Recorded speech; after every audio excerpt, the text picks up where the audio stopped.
Émor, ça veut dire dit. Ça veut dire qu'il faut dire.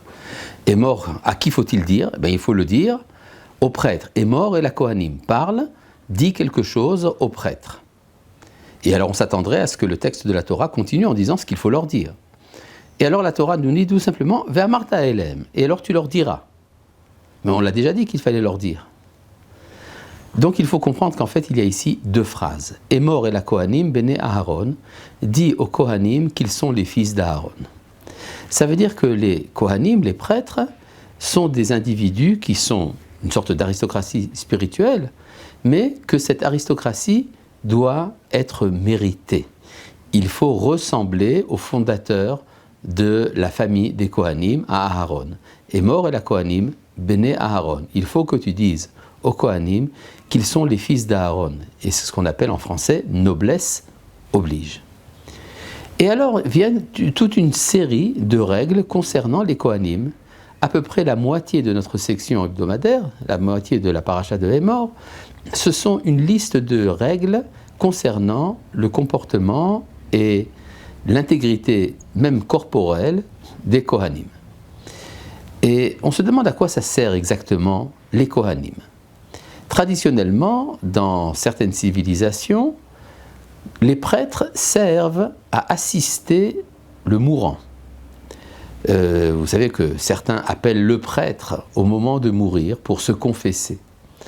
Ce qui voudrait donc dire que la prêtrise serait identifiée à la mort, plus qu'à la vie.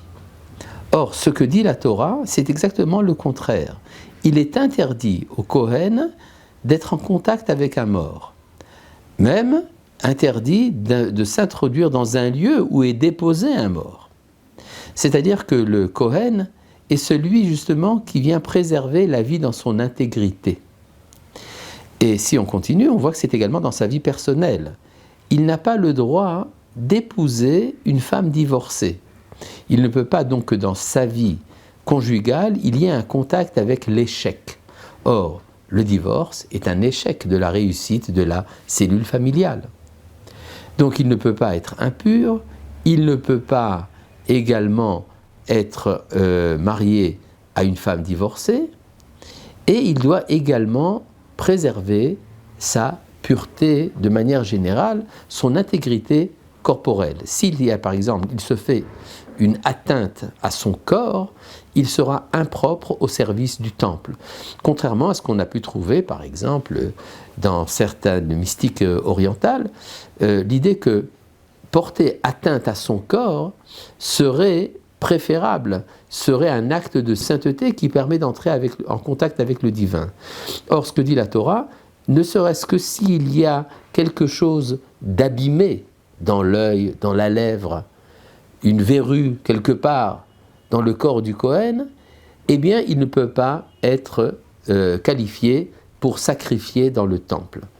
Alors, ça veut dire que c'est l'intégrité de la vie dans sa toute puissance, dans toute son intensité qui est demandée au Kohen, et c'est comme ça qu'il peut entrer au service des autres. Celui qui vit en dehors des nécessités, celui qui vit en dehors des échecs de la réalité, lui peut aider les autres. Il y a même une indépendance économique du Kohen. En effet, le Kohen n'a pas besoin, à la limite, de travailler. Il est alimenté par les dîmes des enfants d'Israël. Alors contrairement à ce qu'on pourrait penser que c'est ici une sorte d'exploitation du prêtre qui exploiterait celui qui ne l'est pas, c'est au contraire, c'est une manière d'assurer, disons, un regard serein sur la réalité qui va permettre au Kohen de redonner de l'optimisme à celui qui connaît les difficultés de la vie. Ça, c'est la sainteté, donc, d'un être humain, le Kohen. Et puis, brusquement, la Torah passe à tout à fait autre chose. Elle nous parle des fêtes. Toute la liste des fêtes se trouve également dans la deuxième partie de notre paracha. Mais c'est tout simplement parce que nous passons ici à un autre domaine de la sainteté aussi. De même qu'il y a une sanctification de l'être humain, il y a également une sanctification du temps. Et la sanctification du temps est appelée Mo'adim, ce qui veut dire le temps de la rencontre. En effet, le mot employé en hébreu moderne pour dire le temps Zeman n'est pas d'origine hébraïque, il est d'origine araméenne. Dans la Torah, le mot Zeman n'existe pas. Ce qui est employé, c'est le mot Moed. Moed veut dire rencontre. En effet, c'est le moment de la rencontre entre l'histoire et le fondateur de l'histoire, c'est-à-dire le créateur du monde. Et c'est pour ça que ça commence par le Shabbat qui est le jour où le créateur s'est intéressé à son monde et il lui a donné son autonomie. Et puis après, vous avez les jours de Rosh Chodesh, les néoménies, c'est-à-dire le renouvellement permanent du cycle lunaire. Et puis après, vous avez les fêtes qui commémorent des événements historiques. Le premier jour de Pessah, le dernier jour de Pessah, le jour de Shavuot, où quand a été donnée la Torah, Rosh Hashanah, Kippour et Sukkot, qui sont l'achèvement des événements de la sortie d'Égypte. Et il y a donc, on peut dire, dans le cycle de l'année, il y a une manière de revivre les événements qui ont été les événements fondateurs de notre identité nationale. Avec une petite différence, c'est que ce qui appartient au passé relève de la fête de Pessah, ce qui appartient au présent relève de la fête de Shavuot, parce qu'au présent nous étudions la Torah, et ce qui relève de l'avenir, c'est la fête de Sukkot, l'espérance de la rédemption universelle. Mais pour y arriver, il faut supprimer le mal, et ça se fait dans les jours redoutables de Rosh Hashanah et de Kippour. Donc, de même que vous avez chaque semaine un jour de Shabbat, nous avons pendant l'année 7 jours de Yom Tov, de jours sanctifiés, en plus des jours de Shabbat. Et c'est ça qui nous permet donc d'envisager que l'histoire est sainte. En effet, il y a une expression employée parfois dans le langage un peu vieillot maintenant, on parlait d'histoire sainte.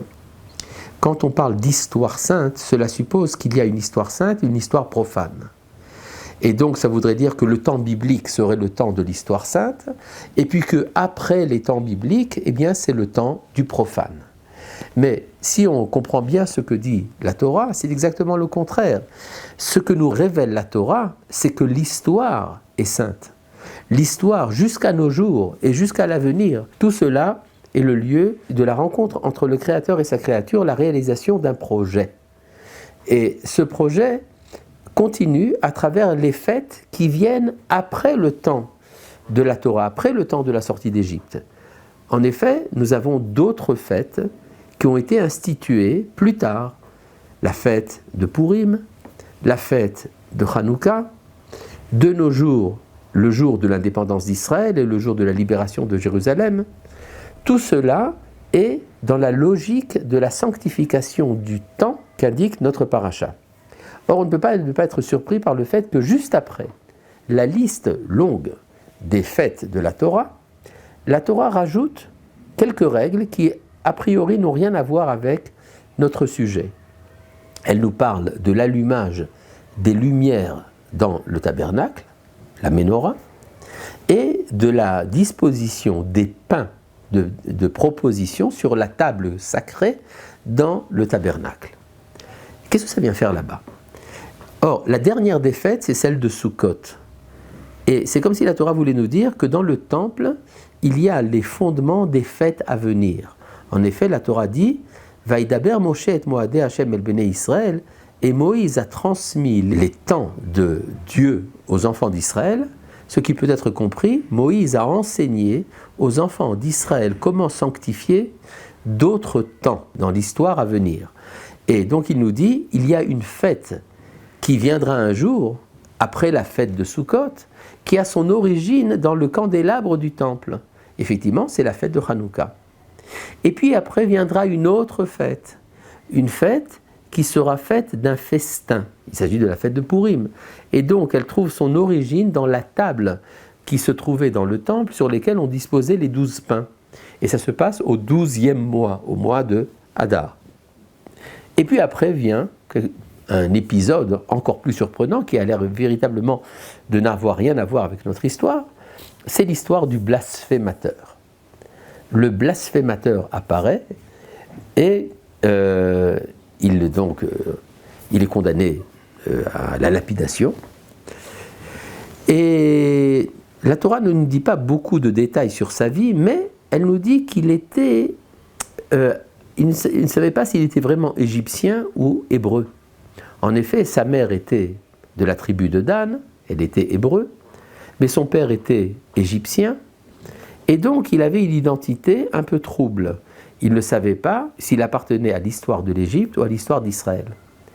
Or, ça n'est pas sans nous rappeler également l'identité de Moïse lui-même, qui lui aussi a grandi comme égyptien, mais en tant qu'hébreu, et qui a dû choisir à un moment de sa vie s'il serait égyptien ou s'il serait hébreu.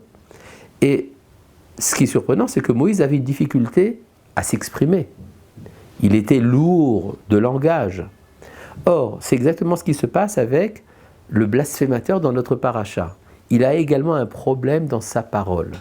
Cela vient peut-être nous dire qu'à partir de là, va naître une troisième fête, la fête de Yom HaAtzmaut, qui sera réalisée justement par l'action d'un individu qui ne saura pas très bien s'il est européen ou s'il est hébreu, et qui finalement, lorsqu'il voit qu'un Égyptien va frapper le capitaine Dreyfus, il décide de devenir le fondateur du sionisme.